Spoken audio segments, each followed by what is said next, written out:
Aujourd'hui, on va parler d'un jeu vidéo très mignon et très sympathique qui s'appelle Smooshy Come Home, littéralement Smooshy rentre à la maison, et où vous incarnez un petit champignon qui parle et qui marche. Au début du jeu, vous commencez dans votre maison et vous accomplissez une première quête avant de vous faire enlever par un oiseau qui vous emmène loin de chez vous jusqu'à une forêt enneigée. Du coup, le but du jeu, il est très simple, c'est tout simplement de rentrer à la maison de Smooshy. Donc pour ça, il va devoir traverser toute la forêt. Comme vous le constatez, c'est pas un jeu très prise de tête, c'est mignon. Le personnage est attachant, c'est plutôt sain, il y a une ambiance très relaxe, une atmosphère assez cool. Il y a un côté un petit peu éducatif et c'est pour ça en fait que je voulais parler de ce jeu. Dans un premier temps, vous allez rencontrer un personnage qui va vous donner des petits crochets pour tout simplement grimper au mur, ce qui vous servira beaucoup lors de votre aventure, mais également une feuille qui vous servira de parapente. Donc voilà, Smooshy est équipé et peut partir se promener dans la forêt. Il va rencontrer toute une galerie de personnages et notamment ce personnage qui va vous donner un carnet de mycologie. La mycologie, donc la science de l'étude des champignons. Ce qui est intéressant dans ce jeu, c'est que vous pouvez découvrir des vrais champignons et les noter dans votre carnet de mycologie. Dans le fameux carnet de mycologie, vous avez une fiche espèce pour chaque champignon que vous pouvez observer sous toutes les coutures.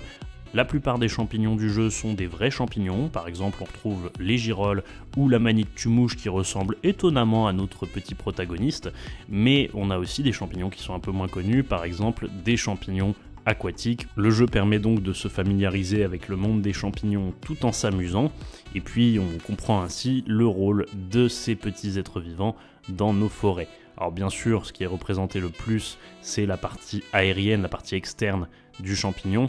Le jeu nous dit que les champignons se rapprochent plus des animaux que des plantes, puisqu'ils ne convertissent pas l'énergie du soleil en nourriture, contrairement à ces dernières. Bon, visiblement, les créateurs du jeu savent comment fonctionne une plante aussi, alors pourquoi est-ce qu'ils nous en mettent jusqu'au fond des grottes? C'est un mystère que je n'ai pas encore résolu.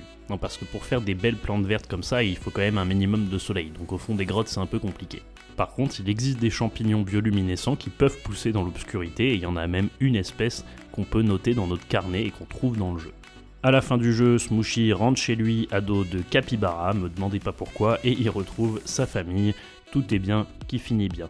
Ce jeu est absolument adorable. Si vous voulez passer un bon moment sans prise de tête et juste vous sentir bien, franchement, prenez-le. C'est vraiment le jeu le plus feel good auquel j'ai jamais joué, tout simplement. Donc big up à Smooshy, très bon jeu, très sympa et puis très intéressant sur l'aspect éducatif, même s'il y a des petites approximations, notamment sur cette fameuse question des plantes à l'intérieur des grottes. C'est la magie. Ça permet quand même d'apprendre plein de trucs sur le monde fascinant des champignons.